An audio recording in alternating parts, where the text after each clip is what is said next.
Welcome into Film Tank, the weekly podcast that covers both new and classic cinema. On this episode of Film Tank, we discuss the Happy Death Day series, which is Happy Death Day and the new film Happy Death Day to You. If you would like to get in touch with Film Tank, you can always email us at filmtankshow@gmail.com. You can also find us on Facebook, Twitter, and Instagram at Film Tank Show. And you can listen to all of our episodes on our website, filmtankshow.com, or on iTunes. And now, here are your hosts, Nick Cheney, Toussaint Egan, and myself, Alex Diekman. Hey there, everybody. Welcome in to episode 184 of our little podcast we call Film Tank. I am Alex Diekman, as per usual, along with my usual two co-hosts. Hi. Nick Cheney. I am the little co-host we call Nick. I know you're called little, but that's all right. No, I am the little co-host. Oh, okay. We call Nick. Like, we don't call me little. I'm just saying factually, I am little. In what sense? My penis size. Good. I'm glad you went there, because that's where I was leading you to. Why did you do this? Where else would... Why did you do this? Why did you do this? I like the idea that you have to count on your hands then for I don't know what reason. I really don't want to know, and I don't want him to elaborate. Okay. That other voice you hear is the other usual co-host, the short Toussaint. Hi! I'm Toussaint. I'm the other co-host. And he doesn't understand that you don't have to shout into the microphone. Well, so I'm sorry. Okay. Yeah. Nick did it, and I didn't want to be the only one who wasn't. But I'm little, so it's like my voice counts for like half of a regular voice. Oh, I'm so... Don't necessarily know if that's how it works when it comes to voices. I think that's exactly how it works. Okay, so you can talk a little louder now so we can hear you. Oh, sorry. On this episode, we are going to chat about the horror series. Ooh. We're already starting with this fucking bullshit. Oh my God! Why are you doing this today? No, we definitely. It's not called Happy Fun Day. The horse. I don't think there will be any need to go into a conversation as in depth as we had on the Don't Breathe episode. Oh, please. However, that being said, I do have feelings about the difference in genres between the first and second film, which I think are pretty easy to discuss. I think that is, yes. Yep. I would agree. Anyways, we'll get to that as we are going to discuss both Happy Death Day and the new film Happy Death Day to You on this Happy episode. Death Day to you. Thank you. You're welcome. Good. Can I get a candle? Maybe a cupcake. Before we get into that, we have not done a week in review in a while, so there's definitely a lot of different types of media that have piled up over the last, couple months. So let's just chat about it for a few minutes. Yeah. Let's do it. You want me to go first? I mean, you can if you want. I mean, I don't care. Let's see here. I recently watched a movie called Mikey and Nikki. Okay. And it is a film written and directed by Elaine May, one half of the comedy duo, Mike Nichols and Elaine May, Nichols and May. Or maybe it was May and Nichols. I don't know. But when they broke up, both of them went on to Hollywood, and Mike Nichols went on to create such films such as The Graduate, Who Was Afraid of Virginia Woolf, and much, much more. And Elaine May actually had a slightly shorter career, but she made some very prolific films, and I think the most notable of them was this one called Mikey and Nikki. Starred Peter Falk and John Cassavetes, who were very, very close in real life.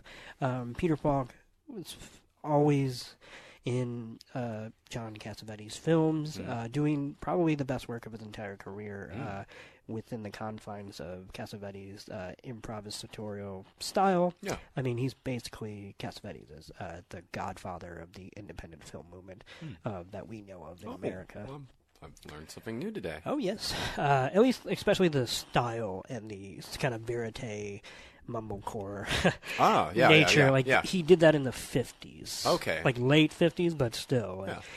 Sort of like that one I don't mean to break off into a tangent, but sort of kind of circling back to my year-long film resolution of learning more about French New Wave. You also mentioned that one sort of Jean Vigo, who was sort of like the progenitor or whatever. The progenitor of like the French New Wave, like sort of like created a lot of the different sort of like experimentative styles that would then be extrapolated and expressed throughout that period of film. Yeah.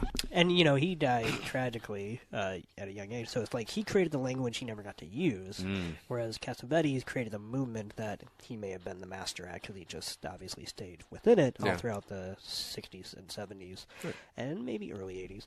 But Mikey and Nicky is about two old-time friends. Nicky, played by John Cassavetes, is a criminal gangster, and a contract has been put out on his head.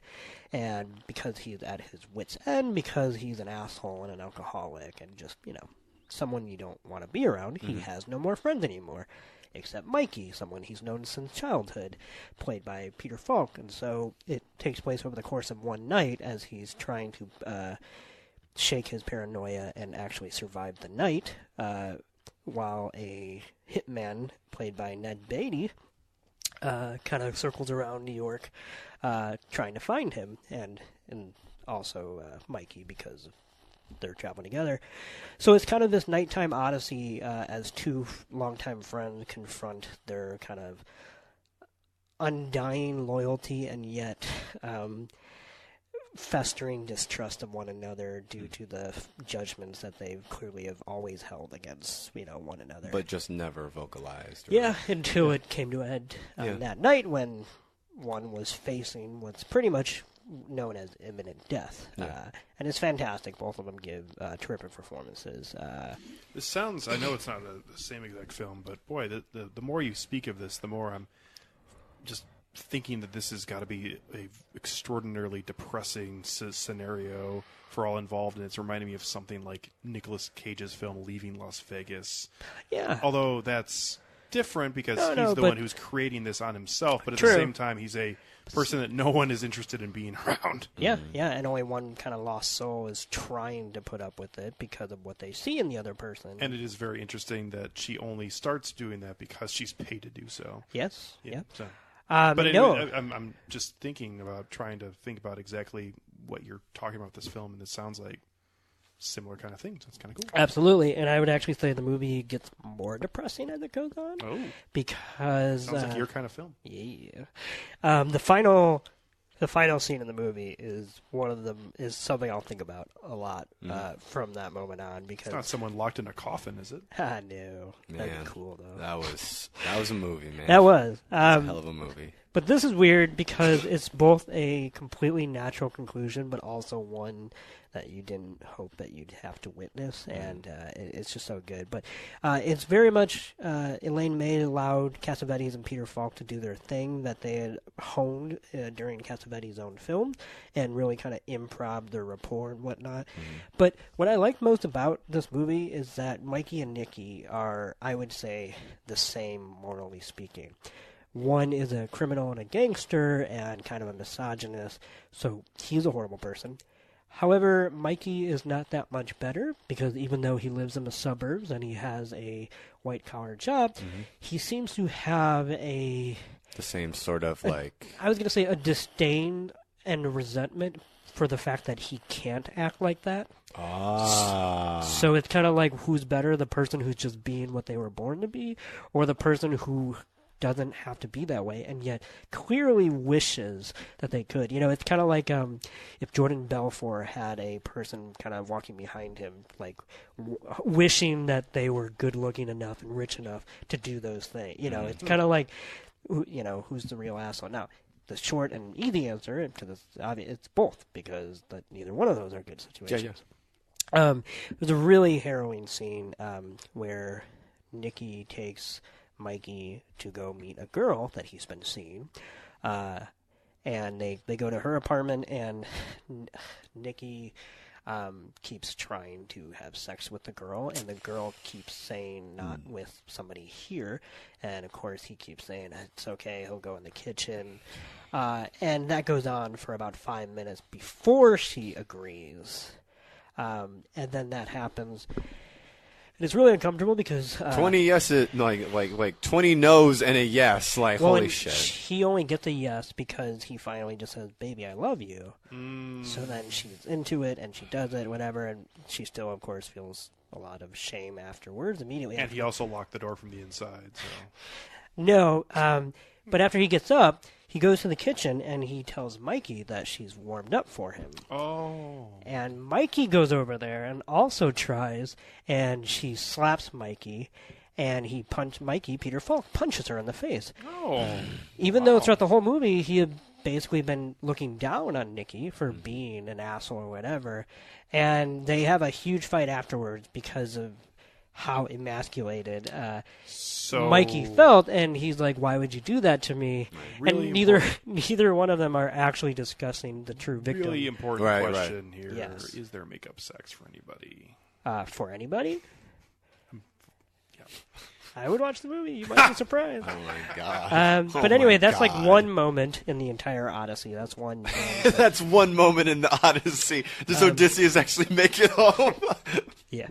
But it's just a phenomenal film. It's one of those where, like, it's an instant favorite of mine. Like, I watched it once, and I could already started racking up in my head where it ranks against other films that I call. Oh, wow.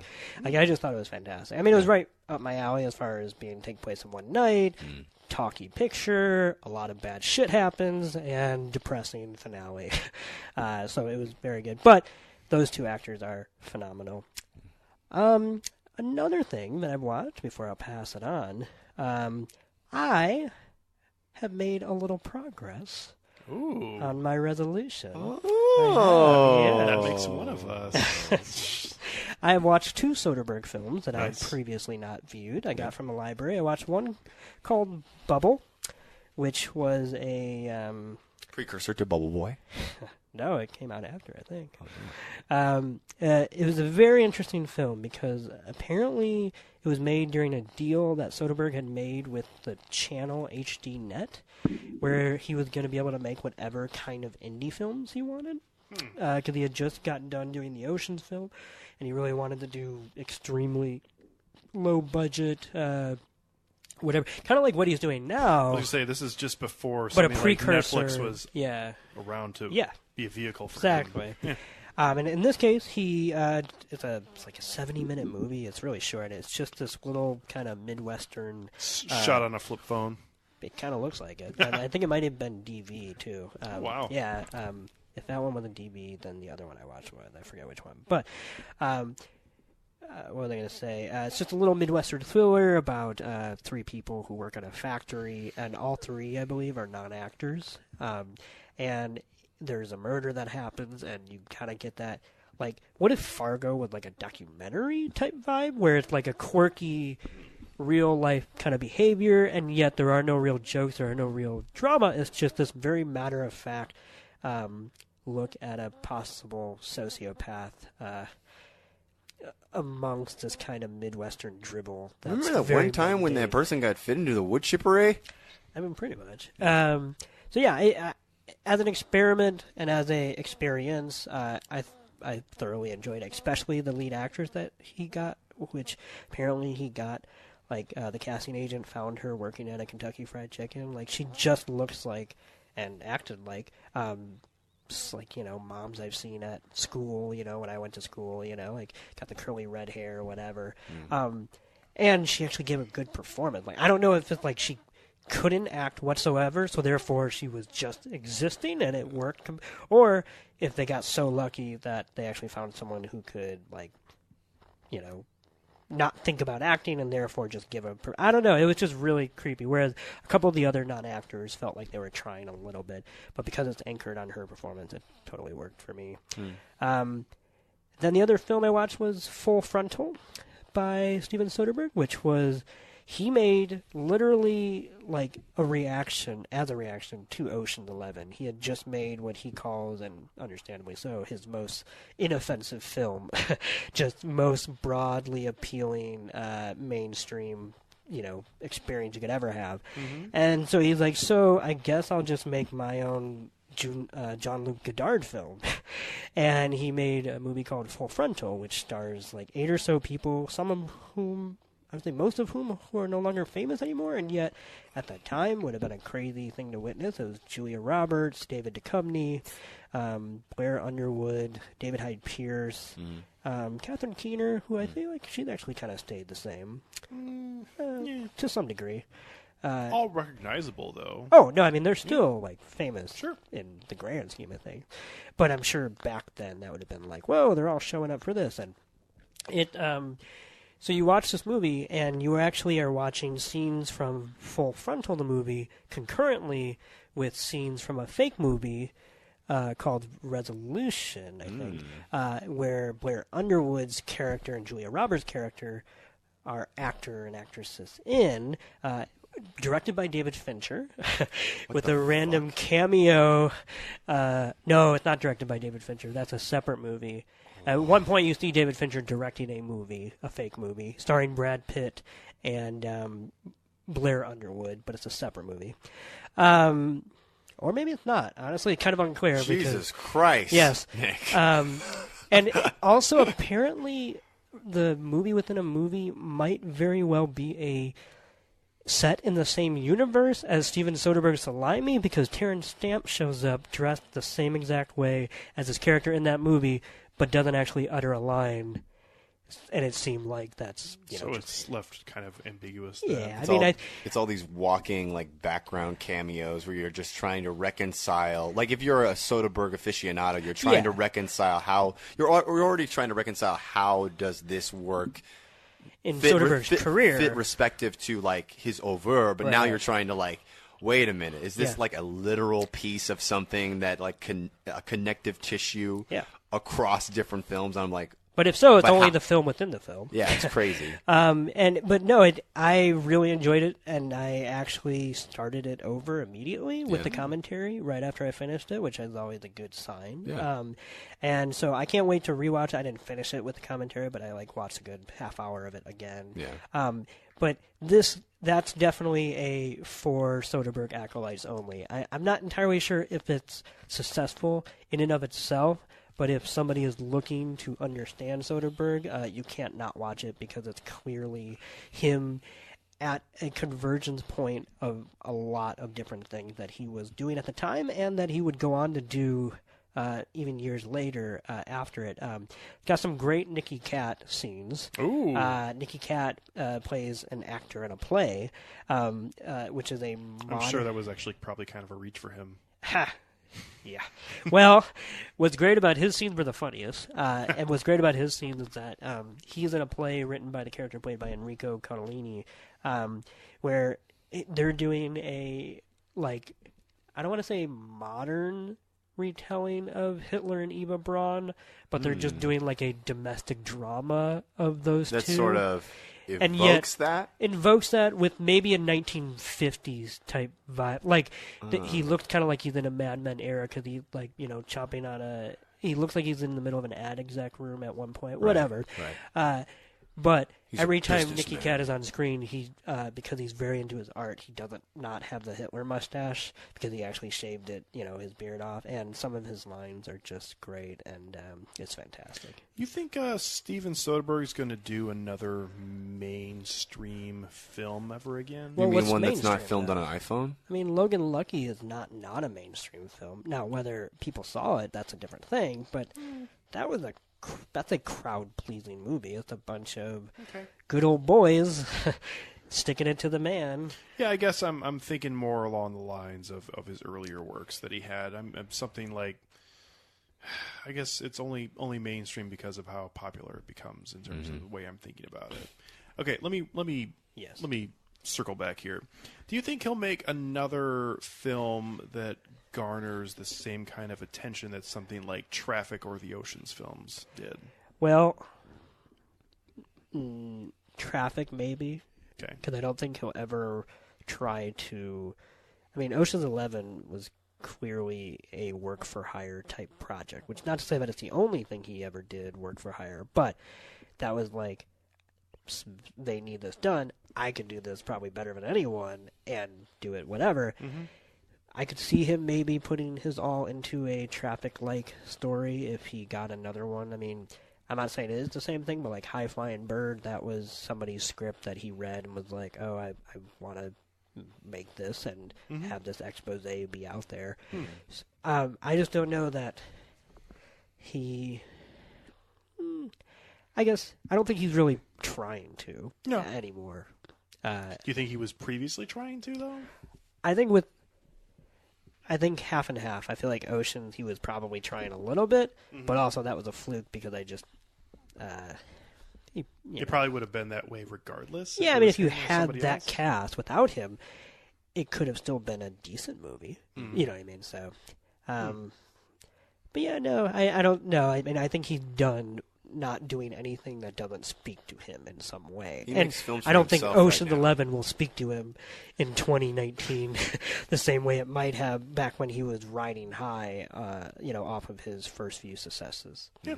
So. Good stuff. So, yeah, I very much enjoyed both of those films, Bubble and Full Frontal. Right on. So there are two films that I'd like to hit on. The first being the Benedict Cumberbatch film that's been on HBO that apparently nobody has seen except for me. And that's the I told film... you that I had never heard of it either. You're talking about the Brexit film? Yes. Oh my god. You heard about it. What the hell? I've seen that trailer, yeah. I knew very little about this other than, obviously, about the content, about what it was going to be about. Didn't really know about the style of it or really how the film would progress through. But I was intrigued by the trailer and by the content of it. So I decided to give it a go, and I thought it was pretty wonderful, mostly because I think this falls into a really weird spot for me, where this is clearly a film made by someone who's aware of British film / television culture, which I, for the most part, usually am not a fan of. So, but this fell in a weird spot where it fit in because I found it to be authentic because of the content in this film, while at the same time it wasn't overbearing. Like, the entirety of the film was just this bizarre comedic sketch that was put together in the same form that a lot of other English television shows put sketch comedy together or something like that. But this film really does a fantastic job of going through and finding a sweet spot between telling a complicated story in a simplistic way while also not talking to the audience like they're stupid. It's a very tough... So it's the farthest thing from an Adam McKay joint. Yeah, probably. I mean, it's still... I'm making a joke because that's kind of his recent MO. Yeah. The film is a really nice portrait of what it feels like, I think, probably to be part of everything regarding Brexit. Even if the story isn't completely authentic, and there is one specific aspect of it that is completely fabricated, I still think that... The whole Brexit thing, right? Well done. March 29th! Yeah. I do feel like that actually kind of works just fine with this, because the idea of politicians behind closed doors, you would never get the entirety of a true story anyways, so why would you not take all of the advantages you can with a film that you're making really just for people's enjoyment, not necessarily for historical accuracy? Yeah. It's a weird, perverse kind of enjoyment. It is, but here's the problem. Gallows enjoyment. There are way too many parallels between Brexit and the 2016 United States presidential election. I mean, I would say absolutely. Yep. Yeah. So it makes it a very uncomfortable watch for someone like me. where I'm just like, oh man, I lived through this. Probably because the same consulting firm worked on campaigns for both. Yeah, They did, and the interesting part about that is did they mention that in the? Yes. Yeah. And it's the last line of the text of the film as it's denouement off the screen. Cambridge Analytica. Yeah, that the guy who gave and progressed the media campaign was the biggest funder into the Trump presidential media campaign. Yeah, because Cambridge Analytica was co-created by Steve Bannon. I'm sorry, but this is movie related. Okay, cool. There is a tweet. First of all, thank the Lord for corporate branding on social media. Oh my God, no! Some of the not shit we've today. So ExxonMobil, Oh no! the gas station, tweeted this a couple days ago. You have to promise to send this to me, whatever it is. Green Book might be an Academy Award-winning film, No. but did you know it was a real guide sold at ExxonMobil's Esso service stations for African-American travelers in the mid-20th century? We're celebrating its history this Oscar season. Hashtag Black History Month. This has That was, this has been the worst Black History Month in recent memory. I'm not laughing. I feel you. Yeah, it's I'm literally dating this episode right now because next year will be the worst Black History Month. like Candace, what is it? Candace Donnell's talking about oh yeah, the prison industrial. I'm sorry to go off a tangent here. It's I did it. So. yeah, the prison industrial complex is awful. It's yeah, it's it locks up a lot of black people unlawfully. Yeah, but what if I was the warden? What? It's let's crowdfund our own privately owned black prison to take care of black people. And I'm it is literally the first day of Black History Month. And then a couple of off days. to the races. Then Not races. And then a couple of days later, it comes to light that Liam Neeson hunted black people when he was younger out of some weird revenge ploy. Well, what did you think Martin Scorsese's The Irishman is going to be Oh about? my God! I thought he painted houses. I was gonna say, I thought he painted houses. I would say we know what it's going to be about. We- but Well, we don't. yeah. Not got the because of that trailer. We've got the Jussie just gonna be a radio Smollett play. case, which is just this fucking labyrinthian hole of shit that's just awful. That I could not have gone from not knowing who the fuck a person is to caring about intimately the state of their existence to resenting the fact that I know of their existence at all in such a small elapse of time. And don't even get me started on R. Kelly. It's been a real barn burner of a month, folks. Well, Did you say Crossburner? It's been a real. It's been awful. Ooh, yeah. It's a joke from Community. Yeah. Yeah, the real problem there with all of that is existence. is all of it. But boy, it is the proximity. just the chest pounding from the white racists on the other side are see, black people can't be trusted. Oh my God, it's been a I'm fucking sorry month. for sharing that. I just had not laughed that And hard. then Green Book won Best Picture. Well, I mean, that was a reaction Yeah. to that. I mean, come on, Green Book had a black person. It's fine. Oh. I had not laughed that hard or had so much, felt so much love in my heart since I saw the SpaghettiOs mascot celebrate Pearl Harbor. I can't even tell if you're joking. Wait, hold on. Can you wait? You guys, wait, neither one of you know about this? Guys, we have to record a movie. Wait, no, we have to record a movie. We have to- Hold on. No, wait, we need to unpack this for a second. I'm so sorry to the listener. It's we need going to off the rails. unpack what you just said. Yeah. So first of all, Keep talking. all of the SpaghettiO thing, Oh my God. that's not even a problem. The fact that mascot celebrating Pearl Harbor, what does that mean? I mean, Celebrating what? I What mean, could he possibly be celebrating? well, he's smiling. Oh, he's celebrating American exceptionalism. Oh yeah. Why is his tongue out? yeah, it's literally a SpaghettiOs mascot holding the American flag and take a moment to remember Pearl Harbor, which is just tonally. There's a lot of things going on here, and I don't know if they understand what the fuck it is that they're doing. Yeah, it's kind of like Little Debbie consulting Sunny D about depression. It's like this is the apotheosis of brands just like eating human misery and shitting out even more pain. How about also, too, people who are in social media jobs not understanding how social media works? Yeah, it's crazy. There was Or how humanity works. There was a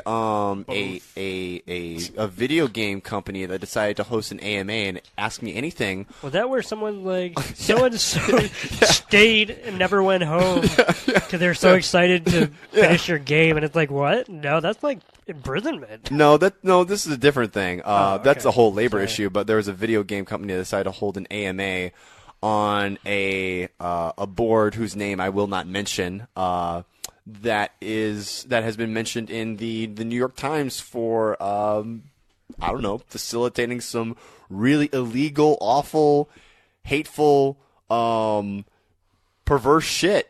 And they said, it's like, well, you know, the opportunity was there. And I'm just like, the opportunity was there? And it's like, if I had a paint bucket and I just drank from fucking paint, and I was like, would I say the opportunity was there? I'm just like, turpentine is there. Yeah. Jesus Christ. The old white man go-to. Yeah. Would you walk off a bridge if your friend did it? It's like, the opportunity was there. Would I land on him? God. Anyway. Getting back to Brexit. Yeah. I still think that this film has a lot of parallels. I don't want to say I still think that. I'm getting back to that thought. There are a lot of parallels between that and the 2016 presidential election.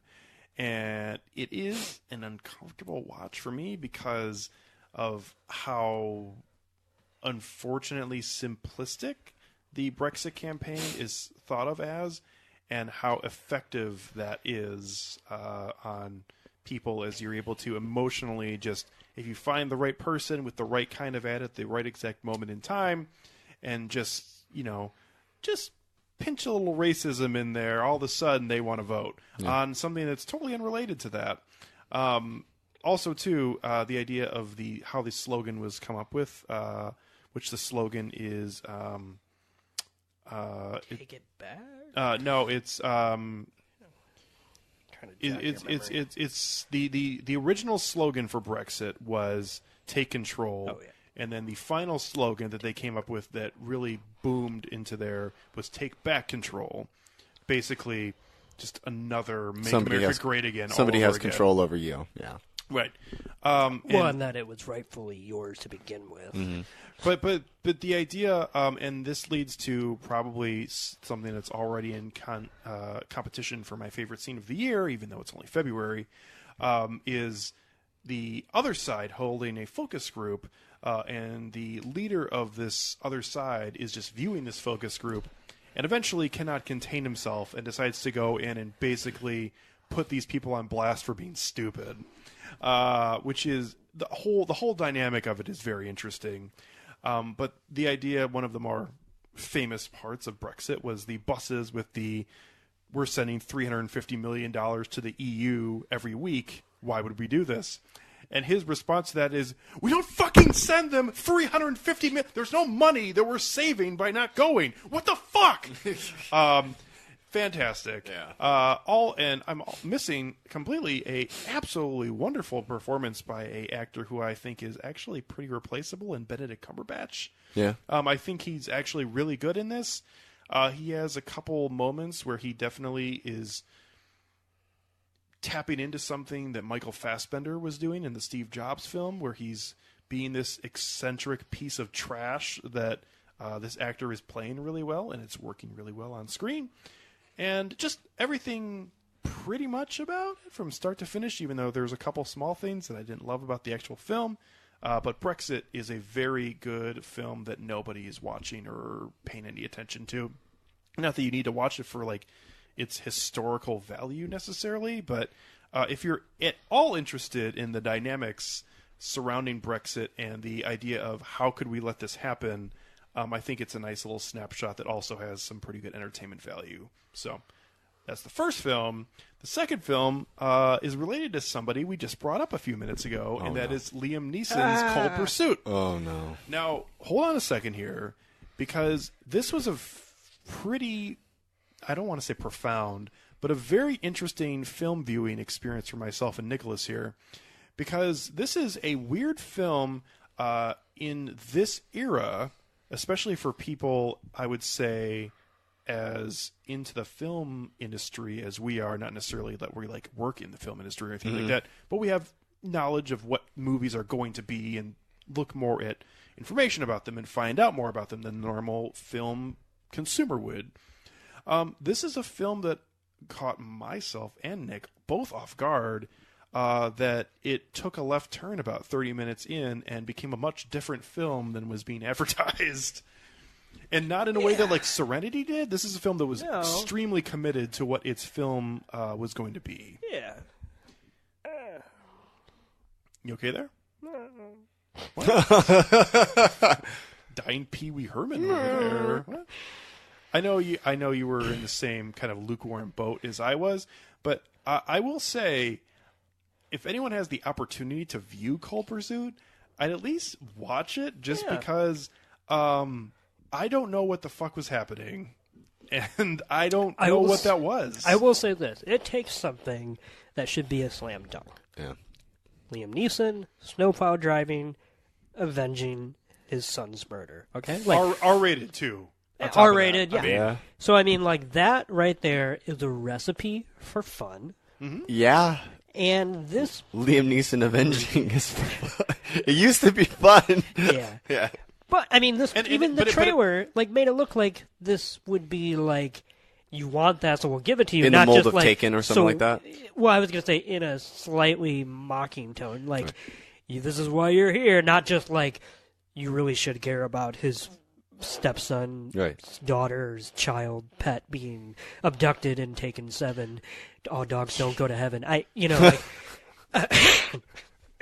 was good. Thank you. The film starts off very much like any other run-of-the-mill Liam Neeson thriller, by the way. The first 30 There were a few jokes in there where I was minutes- like, oh, okay, it's got some bite to it. You know, like the autopsy or the coroners having to raise the bed of the dead body. And those go on. It's not that they go on for a beat too That was long. louder. It went on. It went longer on, than a Family Guy joke. It went on for a good 50 seconds. And I actually thought it was funny because of that, because it was so random and so whatever. I just didn't realize that the film was going to be that. was going to do that kind of zaniness and not really give you any Liam Neeson kill. Now, he killed a lot of people, but it's almost always off screen or from a distance, and it was just kind of... I thought this was going to be John Wick with Snow and Liam Neeson type shit, but no, and it really thought it was funny. It had a lot of running gags that it would use over and over, like anytime someone dies, it has a title card. That was stupid. Yeah, with their, whatever you would call it, tombstone... Whatever. Epitaph. Yeah, epitaph of years lived. And I guess I thought that was funny, especially if you do it after a shootout, because then there's multiple names. No, literally, that's the film thought that was in and of itself a gag. I know. After the big shootout scene, there were like 16 names on the screen at once. That was really stupid. And what I'll say lastly before I give it back to you is that this felt like someone out there is going to call it Coen-esque, and that is an insult to the Coen, because this is if someone is only cognizant of the Coen brothers through Noah Hawley's television adaptation of Fargo. Like, it is... So many degrees removed from what the actual substance is and aping just because it's on the horizon does not mean it's anywhere hitting the mark. Right, yeah. So. Yeah. In terms of actual aesthetics of this film, I also early was getting a weird Wes Anderson vibe from this. Not necessarily in a good way, but at the same time I was like, oh, this is like if Wes Anderson bizarrely made a...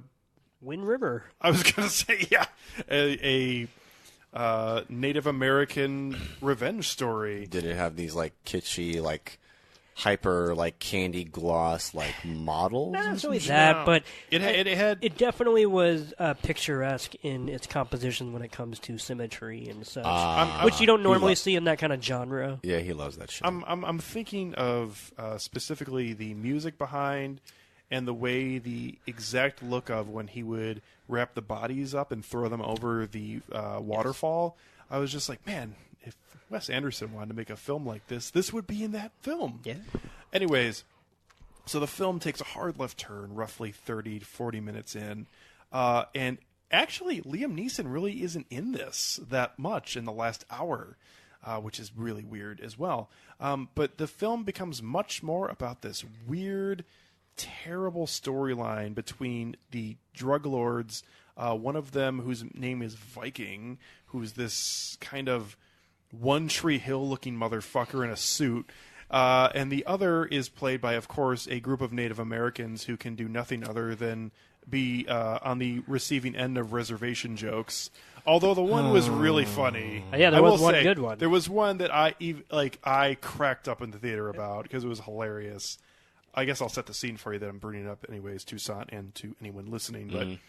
But they're at this really high-end looking ski resort in a suburb of Denver, Colorado. Which has completely co-opted signifiers and cultural, touristy, shall we say, souvenirs from Native American heritage and whatnot. Right. Like you could buy a headdress or whatever. But you could do that. You could do that. And in the face of that, the Native American group goes up to book a room, and the lady, thinking nothing of it, just turns her head up and just goes, "Reservation?"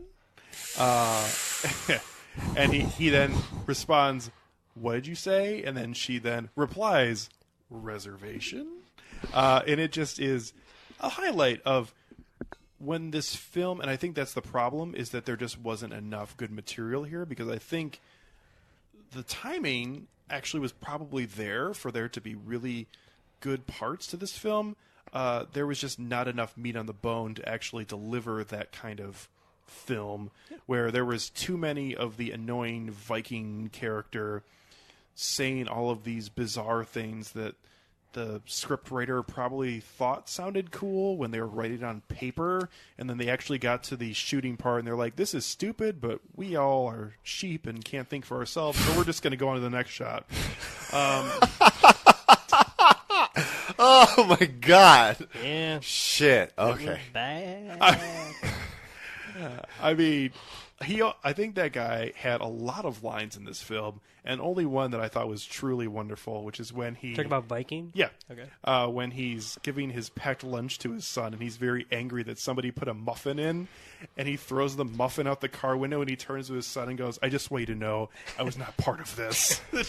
Yeah, if it was like that quirky throughout, it would have been okay. I will say I figured out who I knew or where I knew that guy from, and it turned out it was only one thing, but it stuck out, which was I had just rewatched it. He was the director, not the conductor, but the train director for the night in Murder on the Orient Express. The one person who wasn't in on it and was actually an ally to Poirot, and which makes a lot of sense because in that movie he's barely in that movie, and yet he literally like shouts every line like, "Ha, Poirot! Come on aboard! And, Come on aboard!" So anyway, he clearly can give a type of a performance. This was a different type of performance, I think. I would say it was a similar. I mean, yeah, just not much to work with, though. I Oh, don't think. No. I'm just saying he clearly needs theatrics. Yeah. Well, I think there was plenty of that in this film. It just didn't have a lot to land with. So, yeah, Cold Pursuit. Remember when Laura Dern just literally walked off the movie? She's in this movie, and then she just decided not to be in this movie. She's fucking Laura Dern. No, I mean, she shouldn't have been in it in the first place. I guess this is getting too deep into what this film was, but she leaves a note for Liam Neeson about why she left, and he opens the note and there's nothing on it. I don't know. I think that's an ultimate flex. That was meta text. That's a great. Wow, that was. But she's never heard of, never mentioned again in the rest of the film. Yeah. So, I don't know. Yeah. Anyways, I don't necessarily know if I would recommend that, but if you were shit-faced one night, you could have some fun with Cold Pursuit. Yeah. I'm only going to mention one film, and it's going to be pretty short, but I actually rewatched Tomorrowland. Wow. Okay. Even I haven't rewatched it, and I own it. Yeah. I don't know what it was. Was it still defend it. Was it contemplating the Anthropocene? Was it thinking about all the plastic that's never going to dissolve in our ocean? Was it coming across the headline for a New York Times article that talks about like how rising temperatures, like people usually acclimate to them within at least like 2 years, and then they're just not aware of like, it's like, why is it so nice in February? This is kind of fucking weird. But if I can't enjoy the nice weather, I might go insane. But anyway, it's just like, so I decided to rewatch Tomorrowland just because I felt like, for what I remembered of it, it was sort of like making sort of these other broad, like futurist sentiments. And I'm sort of coming off of, for the past couple of months, I've just been writing this article about futurist architecture and sort of the origins behind it as they intersect with like Batman's Gotham City and stuff like that, and just understanding where the origins of futurist modernist architecture comes from and how it's ultimately derived in part from the Italian futurists and their uncomfortable proximity to the rise of Mussolini in his time. Like the actual founder of the Italian Futurists wrote the Fascist Manifesto, which would then become sort of the idea bed for Mussolini to take over Italy and do all of the awful, inhumane, barbaric things that he did. And to know that that aesthetic is derived, that ultimately futurism's aesthetic is derived ultimately from the architecture and the designs that those people came up with. I was able to then come to this with a whole sort of new, sober sort of perspective as to like how futurism plays into this. I can't say that I think that the film is good. I still don't think the film is good. It's kind of, I think that. I love after all that. Yeah. I still don't think it's good. I still don't think it's. I still don't think it's fucking good. I think that it's clawingly saccharine in its sentiment. I think that the dialogue is really hackneyed and just basic and very, very predictable. But there's one thing that I actually did watch it deliberately for, and that was Hugh Laurie's speech about like how like at every given moment there's a better future, but you choose not to do anything about it, and so you sort of resign yourself to it because that future, the better future, like the future of being resigned to your own destruction, doesn't demand anything of you today. And I'm just like trying to like roll that quote in my head. Like it just stuck with me, and I'm just like, am I sort of like resigning myself to that in that way? Like are other people like sort of resigning themselves to that way? And it's like, do we just feel as though we are powerless in order to sort of like affect the macro level thing? Like we can try to do micro level good things for one another, but do we sort of feel resigned towards... I'm sorry to get on this existential bent, but this was the whole thing that sort of like pushed me to even watch this film, and I'm just like... It was very... Like, for a film that I thought was, aggressively dumb in a lot of points, I thought that was actually a pointed and interesting sort of quote to sort of like provoke a train of thought, especially like given the fact that when was that film come out? When did that film come out? 2015. Like 2015 compared to 2019 is just like it's totally different. I mean, 2015 had its own. Our 15th episode. I just looked it up. Shit. 15th episode? Yeah. Wow. I know. Damn, that's a long time ago. But like. So listen to our episode in case you haven't already. Yeah, I haven't even listened to it in That like might a even while. be a Kenny episode. Yeah, I think it was. Yeah, so like just going back to like 2015 compared to 2019, I'm just like, how does this age, and how have I aged with it? Like, Can I ask a different question? What? Because I mean, we haven't made it much further in terms of the way that films are actually produced. Yeah.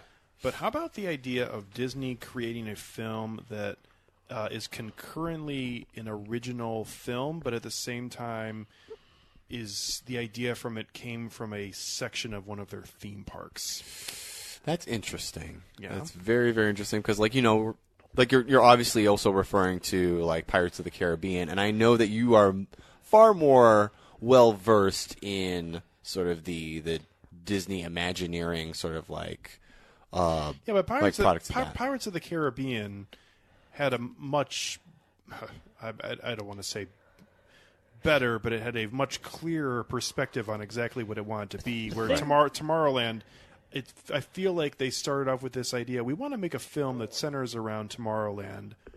What is that? I think it happened the opposite direction. Oh, okay. Which is to say that it was jettisoned into, corporate branding or whatever. Right. But for me at least, and it's been a while since I've seen it, so correct me if I'm wrong. I don't think Tomorrowland as a concept on the screen is all that different from just the concept of a World's Fair type atmosphere. Am I reading correctly that it literally opens on the 1960 something World's Fair? They draw the parallel itself. Right. So it's one of those things where it's like Tomorrowland in and of itself is also influenced by past events. It's all the same way pirates are. It's the same type of like aspirational utopianism of like modernist architecture in like mid-century America. But from what you just said, are you getting at that?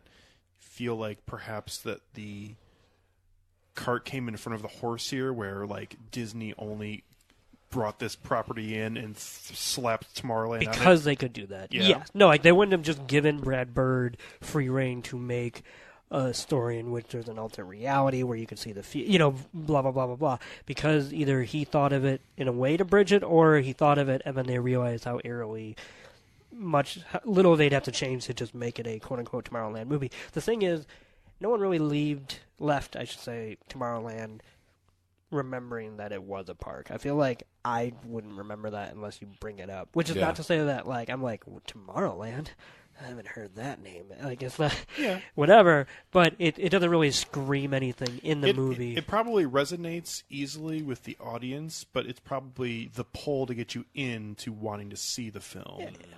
And then when you actually get into the film, it has nothing to do with anything. I think it's literally 10 times more corporate, shameful, whatever, in the recent trend of live action adaptations of beloved property. Like, that is way more cheap and, in my opinion, just pointless than, oh, well, there's a sci-fi movie coming out, and maybe we could tie it into one of our rides. Like, they didn't go to great lengths to somehow draw up that parallel. That's just whatever. Here, with this recent trend, that is like, do we want to make $1 billion this year? Yeah, well, no one's going to see original properties, so we are going to resurrect the 90s year by year. Like, it's just kind of... Yeah. Well, it's a totally different beast, right? It's a different beast, but it's the same mentality as far as... I think it's the same kind of shilling. I guess when you were approaching Tomorrowland saying, like, do you think... I'm like, that has... The idea that branding would mean anything in the face of the audience compared to... Simply for the fact of its proximity to Disney. Like, that just almost makes Tomorrowland's mute. But actually is probably closer to something like Pirates of the Caribbean, even though that wasn't previously a extraordinarily successful animated film 30 years ago. Mm-hmm. But it did have very specific traits that carried over into the film, where Tomorrowland has nothing to do with rocket ships flying around and a cart driving through. I mean, I know that they physically have them. But no, it's not like a signpost type thing. I'll say this. As a kid who got to see Pirates of the Caribbean in the theater and who went to Walt Disney at the same exact time, in fact, I think I went to Walt Disney World, I went to the Pirates of the Caribbean show, like many people did when they went to Disney. Mm-hmm. When I saw that movie in the theater, I never once thought that they were the same thing at all. Yeah. You know? And now, that's because I was young, obviously. But, like, even having it being named Pirates of the Caribbean and knowing at least what Disney was, I never put together that I was kind of watching. Now, obviously, because strange. it was actually a decent film, so it was obviously... The first one is, I mean, I've got my personal thoughts on it, but the first Pirates of the Caribbean film, clearly there was more thought put into that than the ones that follow it. Absolutely. Yeah, it's weird. But, like... it's just funny, if I was the target audience in some ways, as far as... Because I was, like, just about to get in middle school, so I was, like, PG-13-ish. I just never... I would not have wanted to go see that movie because I had seen the ride, and therefore, like, how would they bring that to life? But fair enough. And I think Tomorrowland would be even lower on that kind of recognizability. To let you finish off your thoughts on Right. it, Toussaint, did you feel like there's been 4 years have passed, things have obviously changed as a film viewer, but also in terms of the culture that we live in. Do you feel like that film has aged at all or anything like that, or in a good way or a bad way, or is it just still kind of just there? I feel like it's still like sort of like stuck in stasis. It's still sort of like suspended in amber because it's still kind of. I don't feel like it really. It's kind of like that girl. Yeah, that's true. But it's a. I can't believe you even remembered that. I'm very proud of you. I was like that film's defender on this podcast. Yeah, I know. But that film, like Tomorrowland, it's just not a good film, and I don't feel like it has a lot to offer in the way of like meaningfully engaging for how we even like conceptualize the future through like what people used to think the future was versus what the future is now to us. Like it's just this entire like sliding scale, and it just feels very saccharine. That's sort of like the whole thing. It's like and now coming to that, it felt saccharine before I knew about the sordid history of the origins of futurist aesthetics, and now that I do know that history, and I'm able to sort of like maturely grapple with like admiring a thing on an aesthetic level, but also being able to criticize a thing out of love for like the ideas that sort of underlie it and how it is actually like applied realistically into our world. Right. You want a better tomorrow. I want a better. Yeah, I do actually want a better, more humanistic, more reactive, more egalitarian tomorrow that is not so. It's not so. Me too, buddy. It's not so obsessed with. Not so obsessed with its own aesthetics of trying to project an idea of an idyllic future, but rather just creating a more equitable future and not giving a fuck how it looks. Because no matter how it looks, it's just going to come out better for the fact that people actually are living in it. Anyway, trying to circle that back, it was just like Tomorrowland doesn't have any sort of like intelligent engagement or mature engagement with like a revised sort of future casting in that way. It's just sort of like leaning back on schmaltzy 1960s. It's a small world after all, World's Fair kind of bullshit. So yeah, it's not my tempo. Very good, Fletcher. Kenny would be proud. So moving on to our main feature presentation of the episode. Yeah.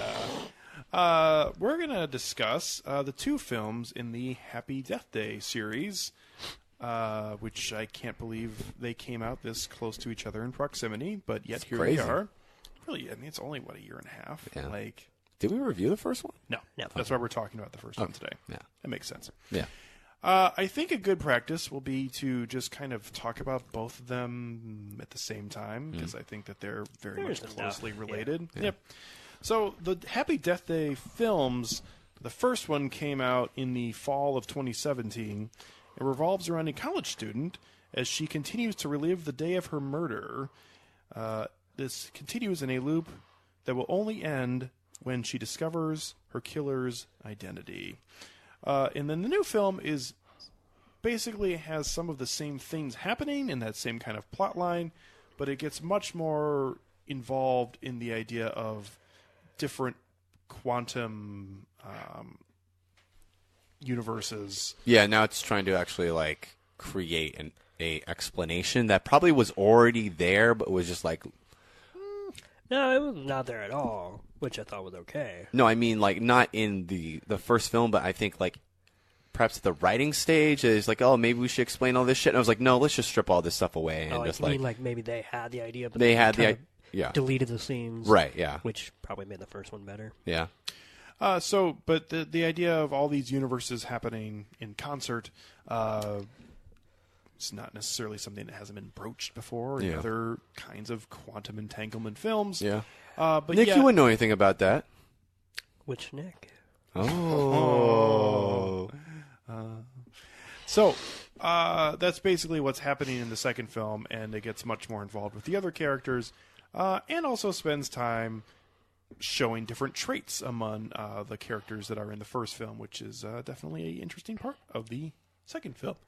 Anyways, these two films star basically the same actors and actresses, including Jessica Roth, who plays Tree, the main character, also Israel Brossard, Charles Aitken, who plays the professor. Is he a doctor? He's a doctor, I think.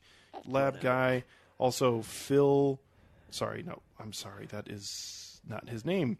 I guess he's both a professor and a doctor. Because he works as a doctor with the roommate, and yet she knows him because he's a professor. And I'm not saying that you can't be both, but, schedule-wise, it seems a little... And murder people. Oh, spoilers. Oh. Anyway.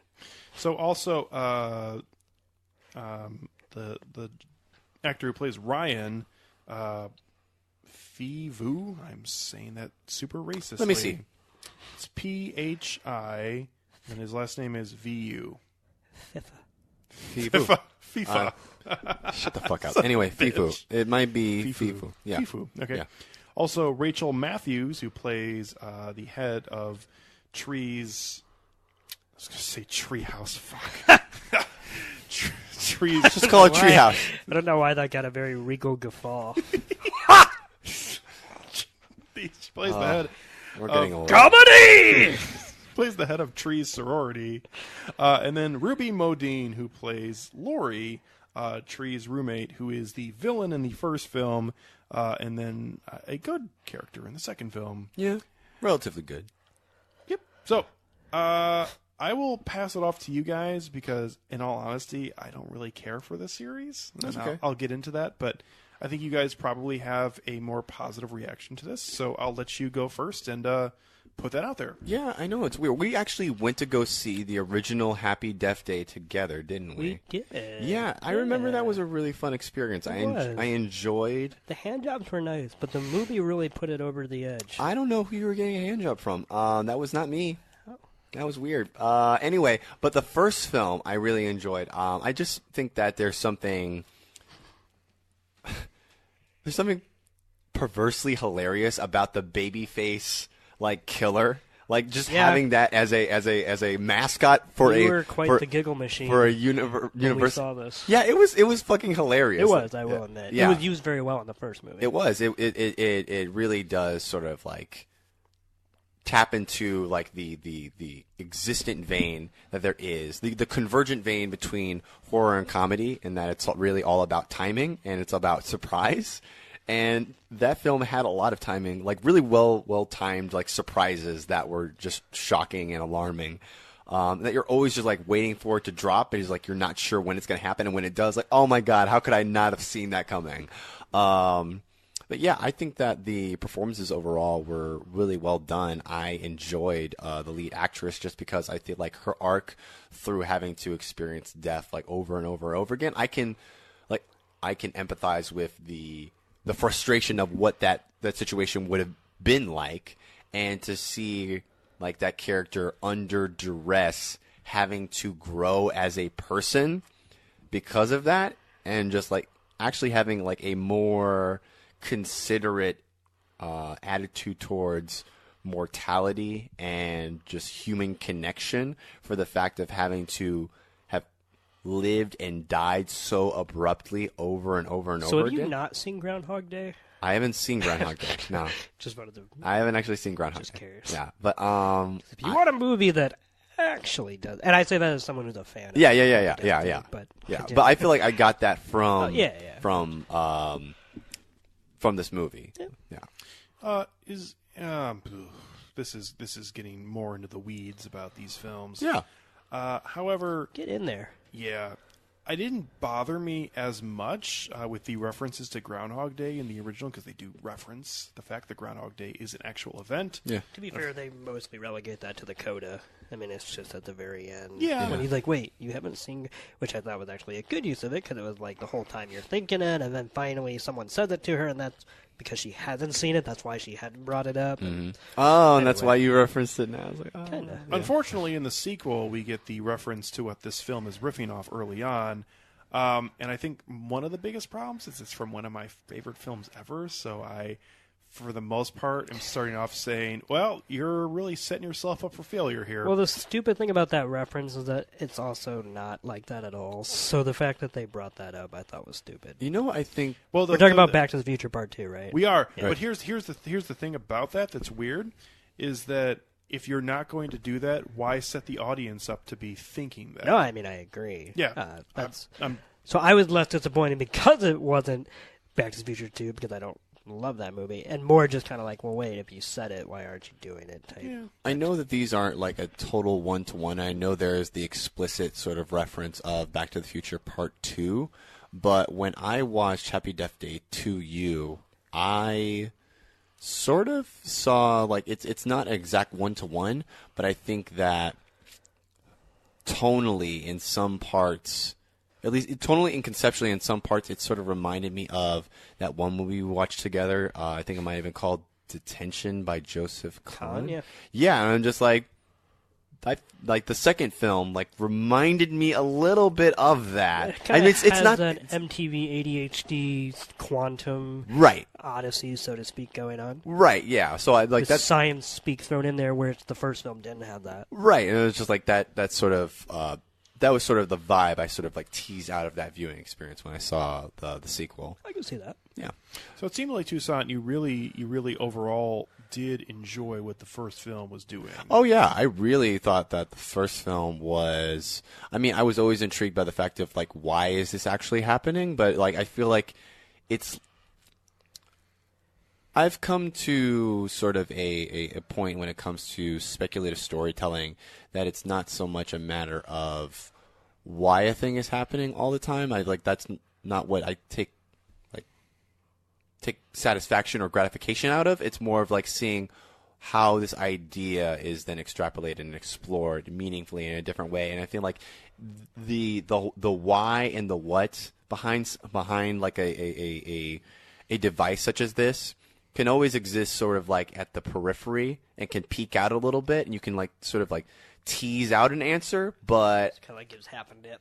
Yeah, sort of. Yeah, but it's just you don't have to know, because I feel like the film is good enough on its own. It's it does not necessitate needing to know how a thing happened in order for it to have been a good film. If you weigh too much importance of, or paramount on your solution, it makes your entire problem pointless. But it's a plot hole! Which then... Hello okay. there. I mean, there's a contingent of people who would contest with that. Yeah, and it's but I agree with you. Right, I totally agree with you. And then you just erase 90% of your movie's value. So to right, speak. exactly. But it's a plot hole. Well, I'm just I'm sorry, but art does not always need to be neat and cohesive and just played to a formula. It's the point of art is to be able to engage with different ideas from different viewpoints, and really we can't know whether a thing is going to be good or not until we just throw it at the board and see what sticks. Yeah. What about the inclusion of the usual horror film tropes in the original film? Because I think that it's very interesting that film, and I've only seen it the one time, but it basically just surrenders itself to the common horror film tropes to attempt to include those with the comedic elements in it, and to the fact that it almost makes it not have to tell a story, because it's just letting the audience make those leaps by itself because it already knows what the story is going to be. I don't think it ever tries to punch above its own weight. No, I think what you're referring to is basically it's kind of this generation Scream, which is we're no longer allowed to go that meta anymore. I think that's a little too conceptual for a lot of mainstream That's a little audiences. too pedestrian now. I wouldn't say pedestrian. I would say people genuinely don't want to invest in something if its reality is being upended. Mm-hmm. We like closed loops, as we see in this movie. Yeah, as we see in Westworld. as storytelling devices in general. And so I just don't think something would catch on that, because even Deadpool doesn't really ever take it as far as, like, in my opinion, punching holes in the fourth wall. I don't think he ever actually breaks. I mean, okay, literally the trope, he breaks the fourth wall. Yeah. But the idea that this is a movie and none of this matters is kind of what franchises like Scream got famous for doing and poking fun at. Whereas Deadpool, because I'm just trying to think of like the most famous fourth wall tenuous movie out there right now, which is probably that. Yeah. We're just not there. You're never going to see Deadpool like have an action scene and then have someone yell cut and he walks off the set. Like, it's just, and I'm not saying you should.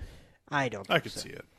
Okay, maybe if they're getting desperate for ratings, but they're never going to. Well, and that's the thing, and they're never going to do that out of genuine inspiration of trying to play with the format. The reason why they're not doing that is because somebody's already done it before. True, but also because they're owned by Marvel, and Marvel's not going to allow a property that they own. Yeah. And even if it's not part of the MCU, but it's a Marvel thing, they're not going to allow a property say something doesn't matter in that kind of, because that's what all I mean by these metatextual. I mean, Last Action like Hero, Doctor Strange can like pierce through different fucking dimensions and shit, and you'll never see him. But they do nothing with it. Yeah, exactly. Yeah, they tease you that you can do it, and yet they do it for 5 minutes, and it was really pointless. Yeah, and I was like super excited before I saw that movie. And Goku, I think that I'm here to bargain, and it ends with a punchline because they don't want you to actually think of the ramifications of what could happen if that like didn't work out. The closest that they get to the edge in that, I think, is maybe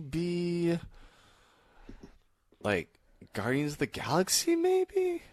For what? When it comes to like a little bit of like fourth wall perforating, when it comes to like the use of like Guardians? No. Like diegetic and non-diegetic music, like even that is baked into Peter's entire backstory, which is that's his long lost connection to his mother. The Marvels, so like even that moment is you know, so and I like that moment. Right, yeah. But no, there's just this comes from someone who's probably by far the biggest MCU fan at this table. The Marvel Cinematic Universe, and this table's like the fucking Last Supper. I was going to say, Jesus is here. I was going to say Knights Judas of the Round is Table, here, but that's all right. They're fighting.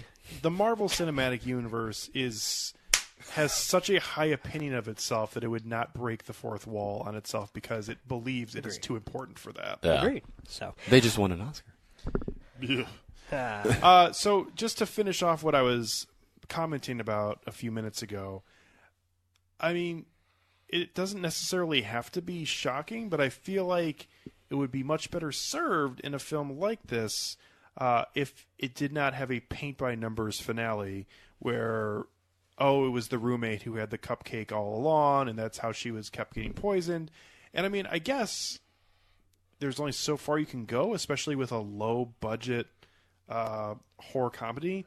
But at the same time, I feel like when I watched the original, and why I've never had that much interest in going back and rewatching it, is that nothing felt unique in that entire film to me. I'll admit that I was, upon my initial viewing of Happy Death Day, I was initially a little bit taken aback by the whole roommate thing, just simply because I was following it scene by scene from the main characters sort of like list of usual suspects that who would actually be like who would be an accompaniment to like her own murder, and I just didn't like, she was such a non-character, like the roommate was such a non-character. I was just like, that was interesting, but I could totally see that being a trope. Yeah, and especially with the that she works in the hospital, and so she staged that the murderer was there.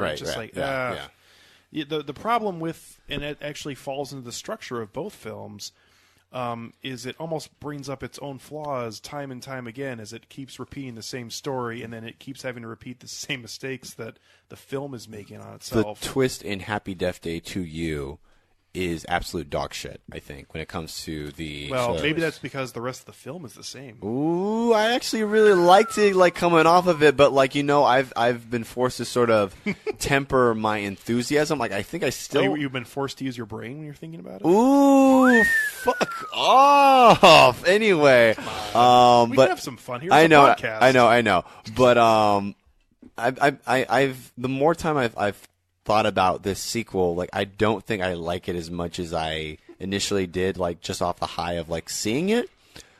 Yeah, there's some problems with it. There's definitely problems with Happy Death Day to you.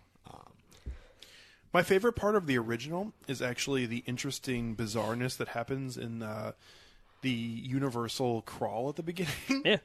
And here they tried to do it again with its own spin on it, and it was... Which I kind of expected at this time, and it was Yeah. kind of just bland. But I literally did not know what was going on, which was why it worked so perfectly, because it went that far to go all the way to the very first logo that comes on the screen to start the film. So that worked out. I guess I'm going to go into my opening remarks. I mean, if you're done too soft. Yes. I thought that the original film was super mediocre. These kind of horror comedy films are such a niche market, and that I feel like I'm usually not a huge fan of. Like, I can get behind something like Ash vs. Evil Dead or something like that, but for the Because it plays it straight. Yeah, I don't necessarily know if the original Happy Death Day doesn't really do that. Yeah. I mean, I think it's a pretty straightforward film, even though it's definitely playing with a lot of different moments. But it's doing almost nothing that feels original to me. And as someone who already is not huge on this brand anyways, I just found it to be very mediocre. And although it still had some moments in it that I thought were funny, and still also at the same time had some well done killings, specifically earlier on in the film, I feel like overall there are pretty diminishing returns there, especially if I went to go watch it a second time. Now, moving on to the second film, since I have a much clearer view, as I just went and viewed this a couple days ago, I was not a fan of what the second film was doing. I didn't really care for The multiverse shit. You see, here's the thing. I felt like I liked the idea of it. Probably going to agree with what you're going to say. Yeah. It's the execution of it that feels like it just didn't go far enough. Kind of felt like the Cloverfield paradox, and I liked this a lot better than that. But even the fact that you have to evoke its name, well, holy shit. I would just say that it dangles a lot of fun concepts that it really never actually plays in the sandbox. Like the repeat. This movie ends up being her going back to the original loop, and that's where it gets stuck, literally. Yeah. The idea of parallel universes, doesn't make any sense in this movie, and, I don't mean, plot holes. I mean, why are these parallel universes converging from that moment that the loop was created, and yet their entire backstories are different? Anyway, I'm going to go off on a tangent on that later on. But Yeah. I just... it seemed very muddled as to how it approached it. Well, and I think that, for me, lands at a point where this is a film that got greenlit when it probably shouldn't have been. So it was, we need to get this out to try to have some semblance of a return. And it just did not capture the essence of what the film was promising to be, in my opinion. It created this somewhat intriguing storyline, and could have gone all the way and not necessarily didn't have to be technical, like something. I'm trying to think of the name of something. Something like Primer or something like that. Did not have to be anything in the neighborhood of that. But if it would have at least tried to go a couple steps closer to that, it would have been a much more appealing, especially for a popular audience viewing for this. But instead, we just get this kind of dumbed-down version that compares itself to Back to the Future 2, so then I'm paying the entire movie thinking about that in the back of my mind. And the movie also decides, even though there are other relationships at play here, it decides to trade in any stakes in its film for this, I thought, honestly, terrible storyline involving her and her mother that was dead in the other universe. Really? Yeah. I guess, for me... Why would it be terrible? Why would it be terrible? That was... I'm just like, what did you... No, It's less, it's pivoting from, like, mortal stakes to, like, personal stakes. No, I think the reason why I say terrible is not necessarily because I'm a heartless piece of shit who doesn't want to see her regain some sort of relationship with her passed away mother. But I feel like the film trades in a much cooler storyline for 45 minutes of her spending time trying to rekindle her relationship with her mother. So that's why I was kind of not interested in the rest of the film. I think that's fair. Nick does not. He's staring at me like I literally just said something bad about his mother. No, she's still alive. I'm moving on, but you have any? No, I don't have many more initial thoughts. I thought the original film was okay, and probably something that I never needed to see again, and really had no interest in the sequel. I really just went to go see this because you guys wanted to do an episode. Yay! Well, I completely believe you, but I also think you had the biggest reaction to that trailer out of all three of us. Yeah, I'm just saying, like you were at least somewhat hyped. I was interested in the trailer, but I don't feel like the final product delivered on the trailer. I'd agree with that. Yeah. So the first movie I enjoyed, Yeah. and I still enjoy. I think it's a fun piece of filmmaking. If you're gonna do genre filmmaking, on a slightly lesser budget. Obviously, it's not a low budget, but it's certainly not a studio powerhouse, whatever. Like that's kind of what I think should be happening right now. I kind of love this Blum, whatever house of terrors that we got going on, where these ideas are given actual credence, and someone gets to make these random films about time loops or,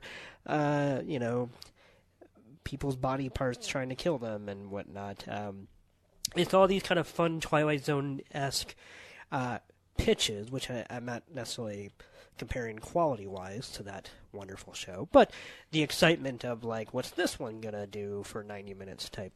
And I enjoyed Happy Death Day. I thought that what worked for me for Happy Death Day was that it worked for me on both counts of being a slasher and a fun sci-fi romp. Like, it was equal parts... not scary, but like the scene when she is followed, she's trying to go into the party, and finally the soul baby face is behind her holding the cupcake.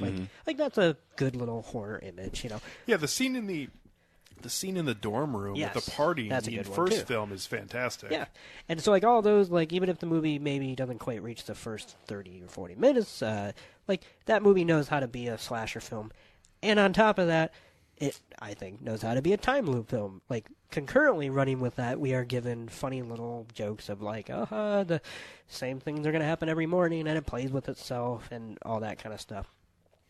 So I'm a fan of that movie. I don't think it's perfect by any means, because I do think her arc, while is actually enjoyable to watch,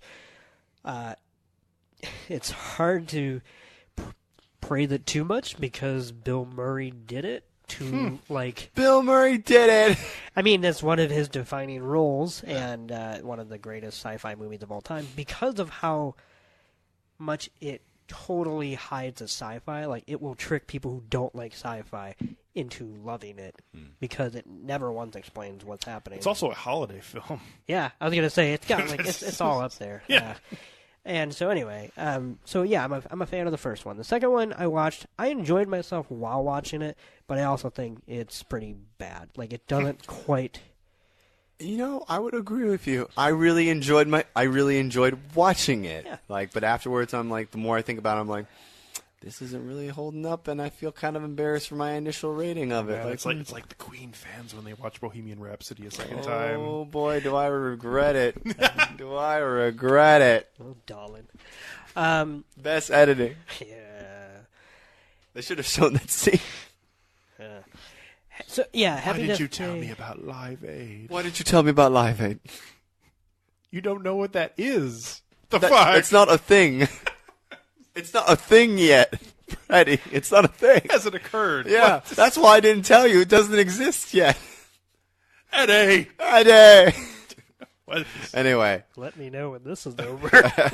Okay. Continue, Nick. No, I should. Oh, boys. What is that from? Bohemian Rhapsody? I was about to say that. No. That part, somebody screaming, Eddie. Eddie. What's that from? Eddie. Oh.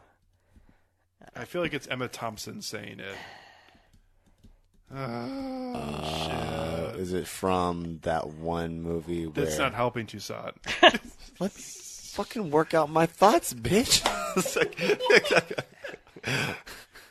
I know what you're talking about. Oh, it's not Emma Thompson. No. It is Tilda Swinton in the Coen Brothers film. Yes! Yeah. Yes, it is. Hail Caesar. Yes, Yes. that's it. Yes, yes. You got I'm it. coming back, Eddie! Yeah. Yeah. Okay. Moving on. Happy Death Day to you. I'll say this. I really liked the first 25 minutes. I was actually okay with it when it was centering around the, sorry, I'm going to call him the Asian character throughout this Ryan. entire... Right. Ryan. I laughed out loud in the theater when that happened. Yeah. That was good. And, like, he wasn't, like, the best part of the first movie, so, like, the idea that a sequel could even be made around him, I thought that opening pretty much proved it could be. I like that they had the trombone of like, shut up! And I'm just like, that was awesome, because as soon as that happened, I was like, oh, I remember that. Yeah. And so I was here for it. Like, I thought it would have been an interesting concept to view, basically, if the loop got passed, but then to view it from a whole different perspective, while our main character now has the knowledge of the first one. But then it jettisoned that entire idea to just, quote unquote, accidentally send the protagonist back into the same exact loop she's already lived in. But it's not the same exact loop. But It's it's a different. parallel universe. And Although, here's the thing. that the first scene, I will say that probably the best part is her having to relive that initial day that you see over and over again. The first, 13 seconds as she goes through everything. When she walks up to the guy who's courting her and just screams, "You're gay!" into his face. Damn. I would agree with that, but it got all those jokes out in the breath of about 30 seconds. Which is fine because it didn't have to keep replaying them. But at the same time, that's all it had for that connection to the first film. And then we're there for the rest of the movie. Yeah. So I will say about the mother, that was actually the only saving grace for the rest of the movie, because there was something that was actually emotional and that tied into the first film that wasn't explored in the first film because it literally couldn't explore it in the first film. Oh. So that's a justification for even having a sequel. Right. So I thought that was like the saving grace and as to why I don't give it that bad of a rating. No, and I think the idea of the relationship with the mother is probably not as horrible as I'm making it seem. I think it's more because I was interested in a different kind of film than this delivered on, so I was just like, meh, when it showed up. But I will say... if the film stuck with the original 25 minutes of Ryan and him going through that, I wouldn't care if we never got the mother thing. Right. Like I think that's splitting the difference right here, because I do agree with what you just said, Nick, when it comes to the mother arc is basically the connective tissue of... like the main character Tree's like arc from the first film and exploring something like about her personally in a dynamic that we weren't able to see before. Whereas is with like Alex, like I totally agree with you that there is a much larger story at play here, especially with the alternate Ryan.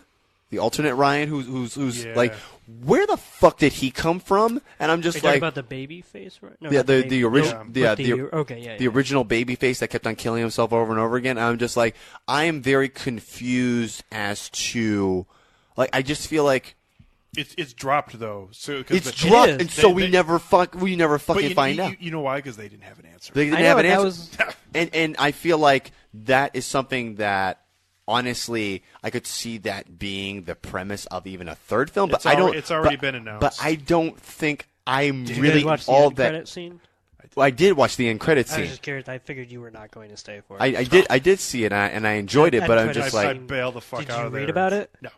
So it does say basically what the next movie will be, Which is? so for anyone who didn't see it, after the day is saved and all that jazz, all of our main characters are out on the quad, frolicking around, and a huge few vans pull up, and clearly government official-like people come out of the vans and say, "Are you so and so and so and so and so whatever?"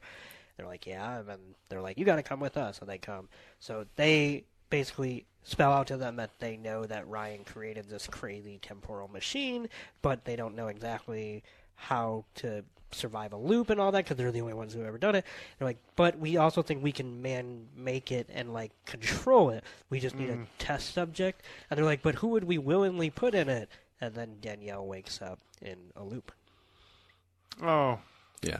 Oh. But Okay. I think that was just as a If that's not the setup for the third film, and I'm not saying because I want to see that, right. It is. but I could- that would be pretty fucking I stupid. could see an alt like I thought that was a nice like end of film like not a palate cleanser, but it was just like it was a nice a little punchline. like a punchline treat, like a nice joke, but like going back to like the whole the alternate Ryan. Did you say alt-right? I was gonna say I started with alt Ryan and I was just Pulls like out a Make America Great Again alt hat. Ryan and I thought that was way too close to they the call Paul Ryan. I thought that was a little too close to the alt-right and the alt-Reich and Paul Ryan, and I'm just like, I'm just going to call him alternate Ryan because I cannot fucking deal with that Yeah, it would today. be really weird call if him A-Rye.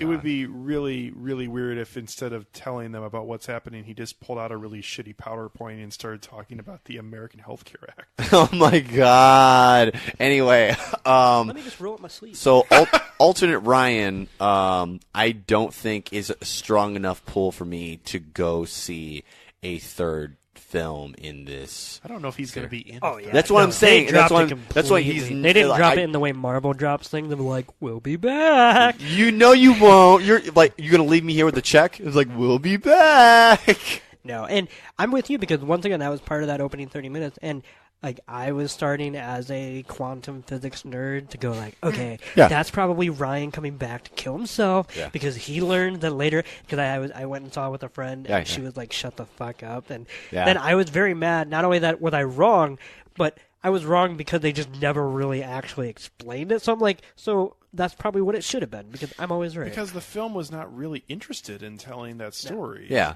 And yet, that's all it does. That's all it has to use you to hook you. I know. Which is so it's really bad structure-wise. It's like two halves of two better films, but just on their own, connected together. They're just like I will say they are though, less than the sum of what they could be. This film reaching the conclusion of the characters believing that they belong in their initial universe no matter what is a very interesting conclusion for a popular kind of film like this.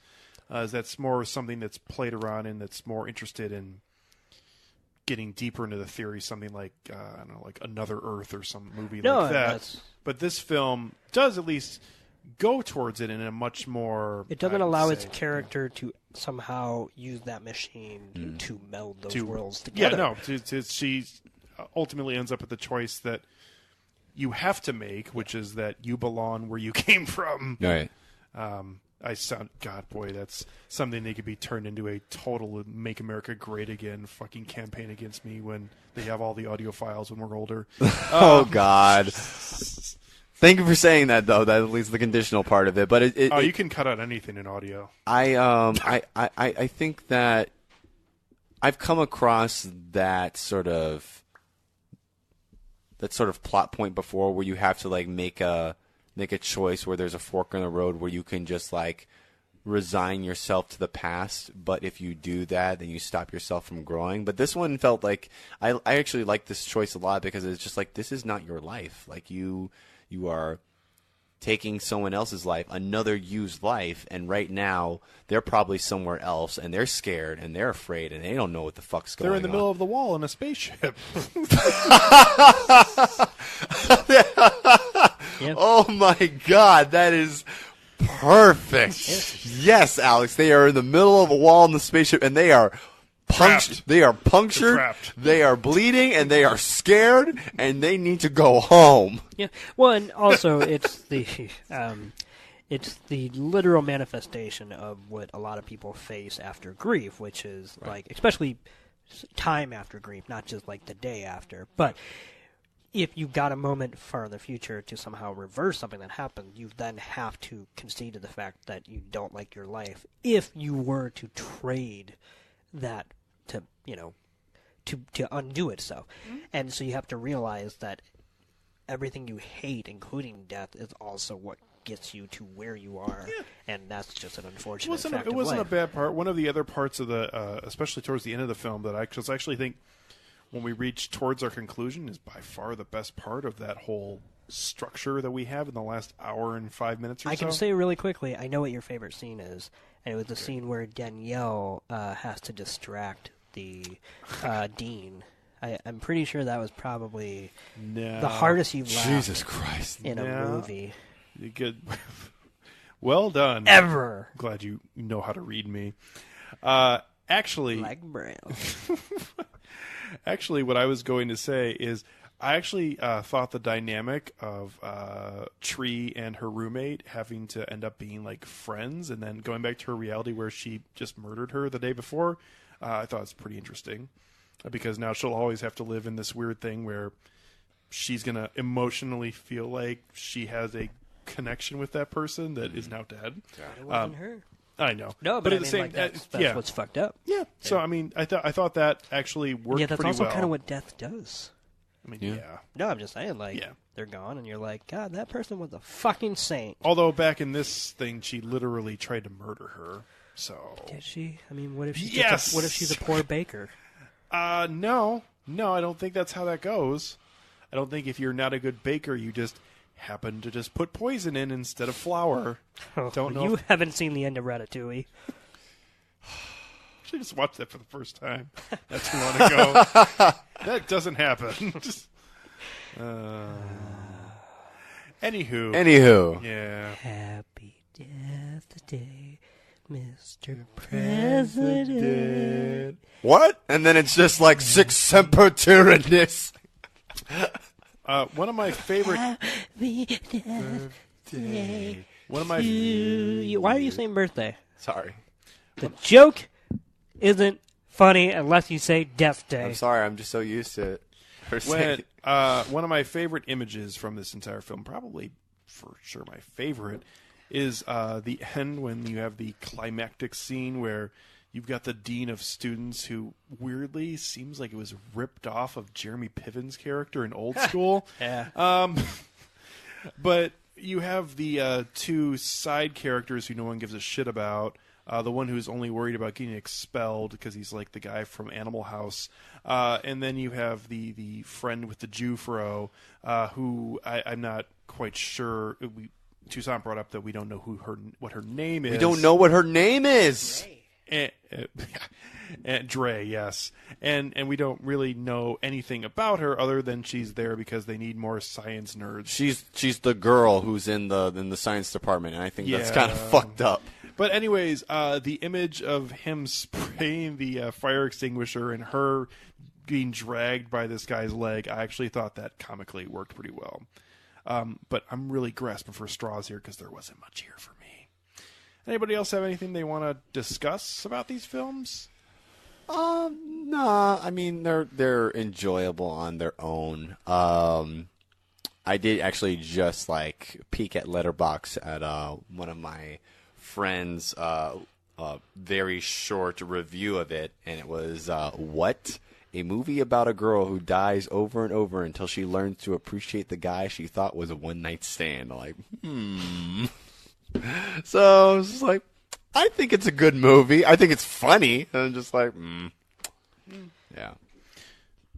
So going to ratings, Yes. I will start off by saying that I think the first one is passable. Yeah. And I would give a middle of the road 2.5 out of 5 rating.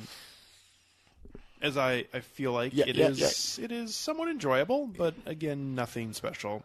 Where the second film, I found some parts of it to be somewhat amusing, but for the most part, it kind of sucked. Yeah. So I give it a 1.5 out of 5. And I think at least it's not like the worst film I've ever seen. It's not knocking on Serenity's door or anything like that.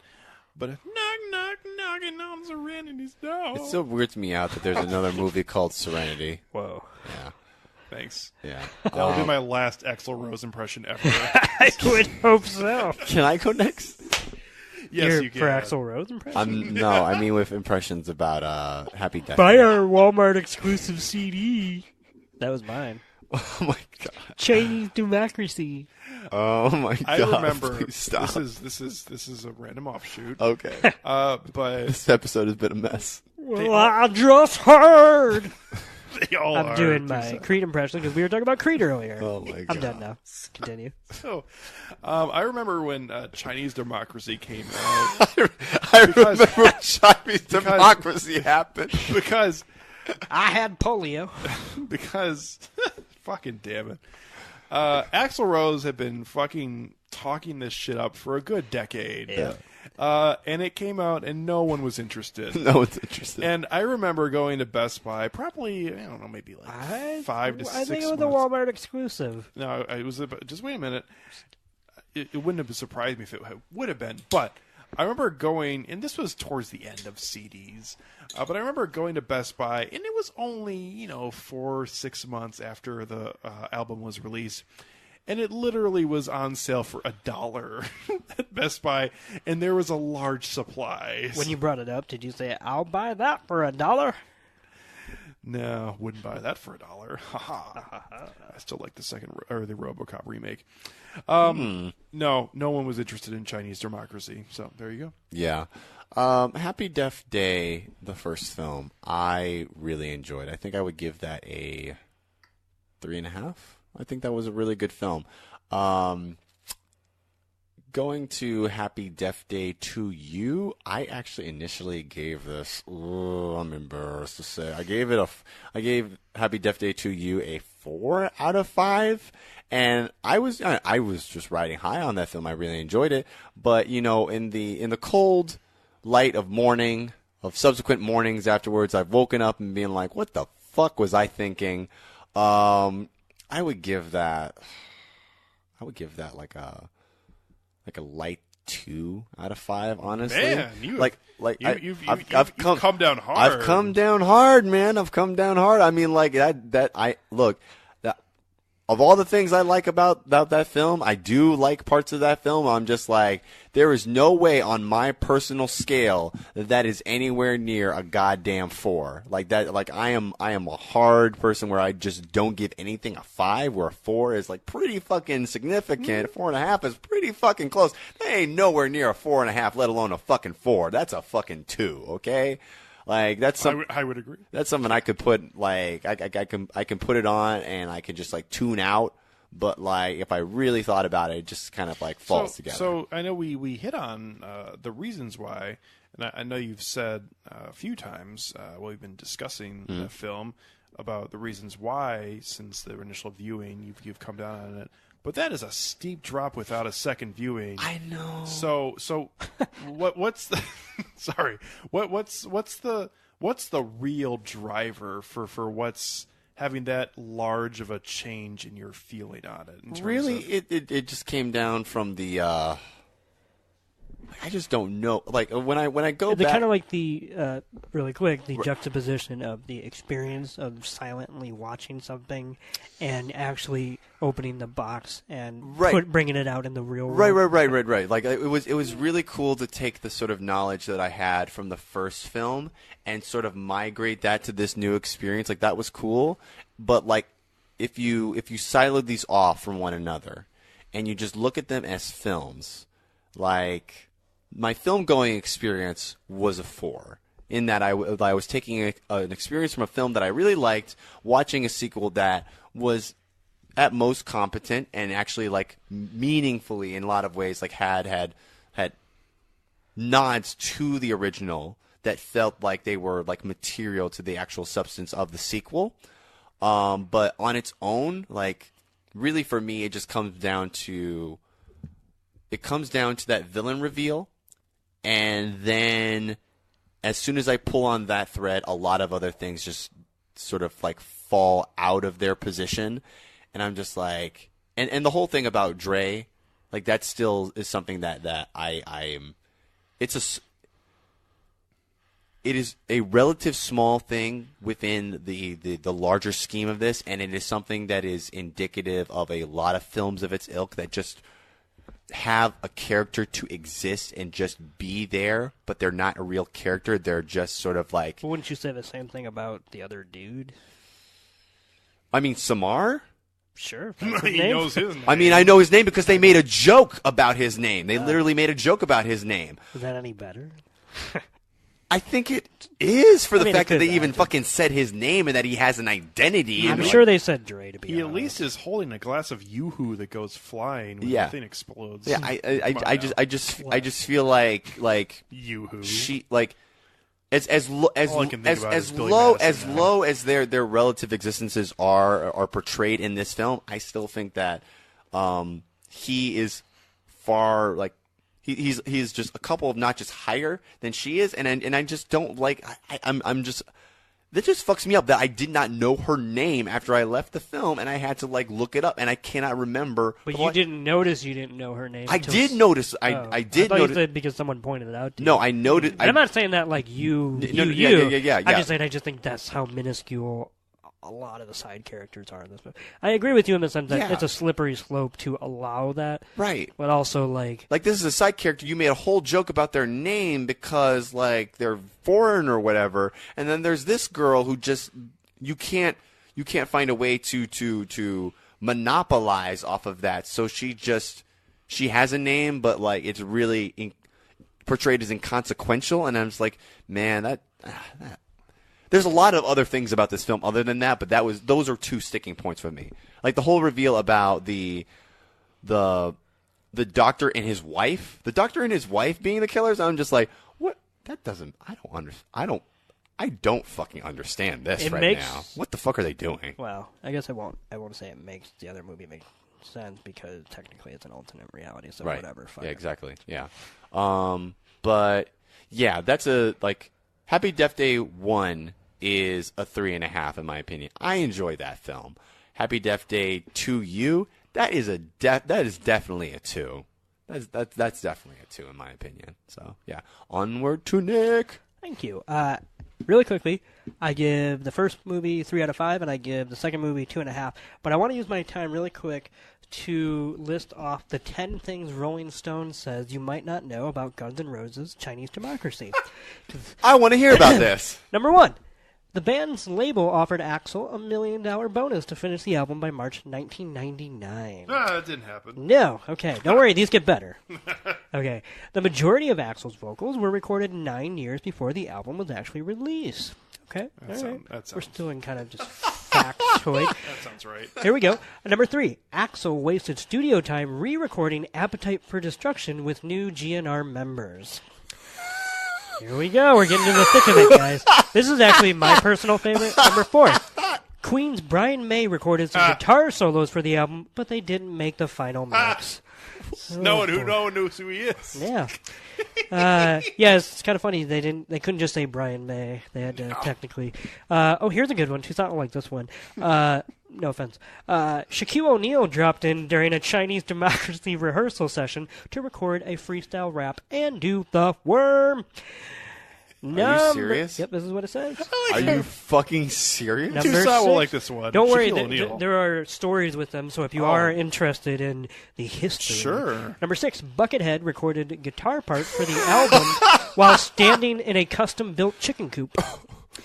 And number That's not- 7, Axel visited a psychic during the session in order to cleanse himself of any negative energy that might be hindering the recording. Number 8, Baseball Hall of Famer Mike Piazza leaked the Chinese democracy song IRS to the radio. Oh, man.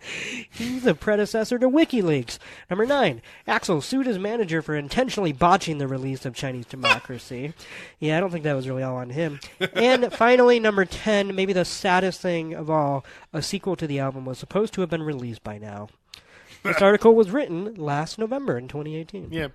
Well, the interesting thing about everything that surrounds Chinese democracy, and we don't have to get into it, but at the we're same into it time, now.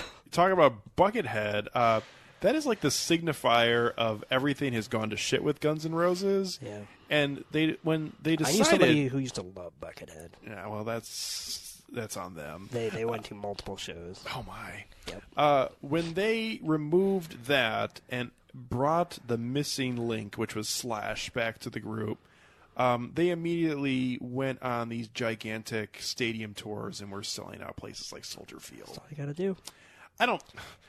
I think it's just, first of all, Axl Rose is one of the worst fucking rock stars ever, Yeah. and I gotta say, I mean, I won't say anything bad about him, but when he's gone, flush that turd. Hey, and if you're upset that Alex said that, welcome to the jungle, baby. Okay, it's vicious out here. It's vicious. Not Sid Vicious. What? What? Okay. Nice Sex Pistols reference, or WCW. Either way. I was definitely referencing that one. However, it is interesting that the fact that is one of the worst rock stars ever that thinks that he's the reason why, when you bring back the random guitar player who wears a top hat, and then people are interested again.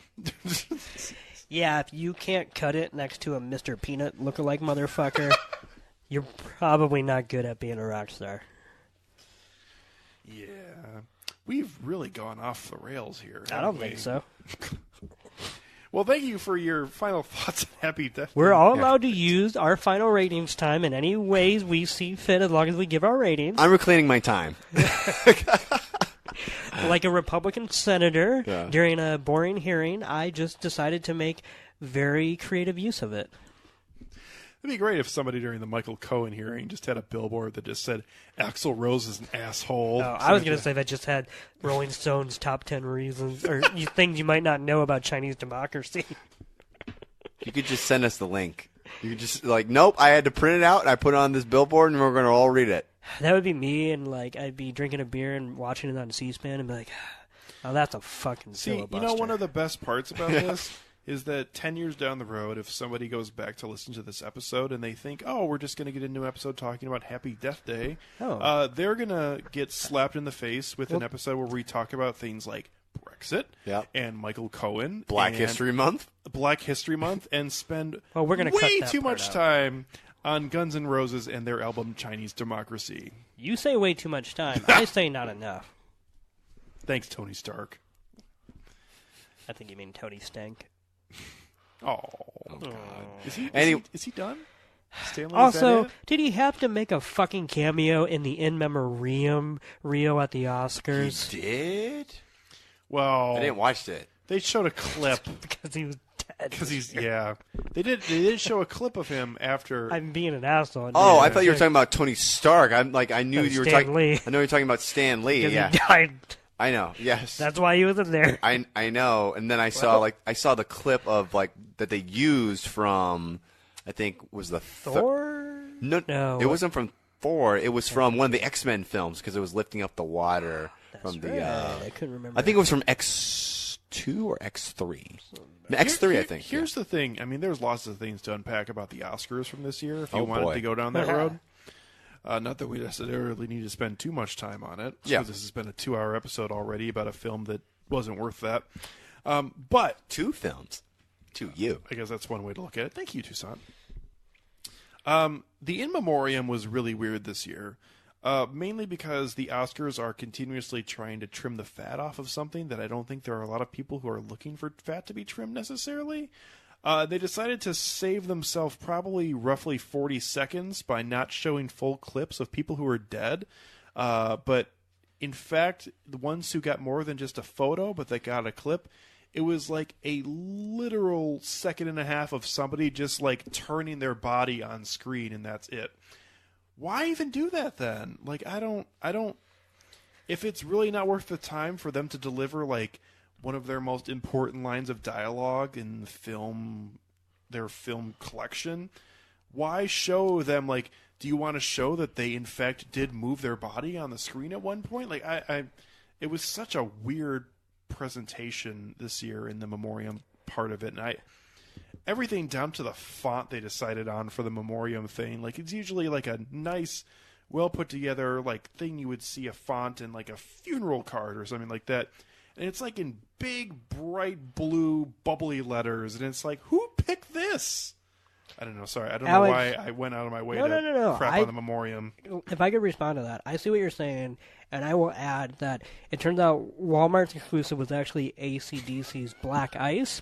And you were right, it was Best Buy had the exclusive contract for Chinese Democracy. Apparently they did not fare as well as Walmart did with those Boys in Black. You are now the lore keeper of Chinese Democracy here on Film Tank, and I cannot believe that we needed to create such a position. Like, if I had known back in 2015 we'd have to create this position, I'd be like, I might have to rethink being a part of this podcast because I know where we went.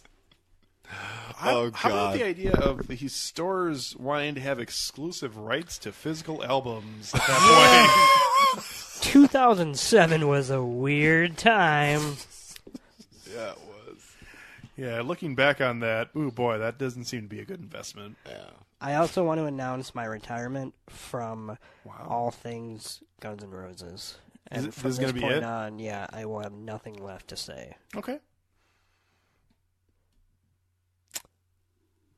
So anyways, thank you guys very much for being on this episode.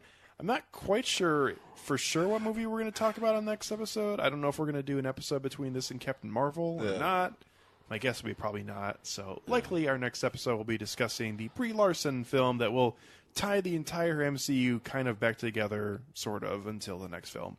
And that's Captain Marvel coming out. And it's not really the start of summer, but it's definitely going to be just to get people's beak wet on the MCU for the remainder of the year. Where's the third month of the year? Anyway, yeah, but I get you. Yeah, I know. Yeah. So Nick looks really sad, so I think we should bring this to a close. Yeah. So thank you very much to Nick Cheney and also to Tucson Egan. Hi! And thank you very much to the audience out there, as always. Glad you're able to join us. And from myself, Nick Cheney, and Tucson Egan, we will catch up with you next time here on Film Tank.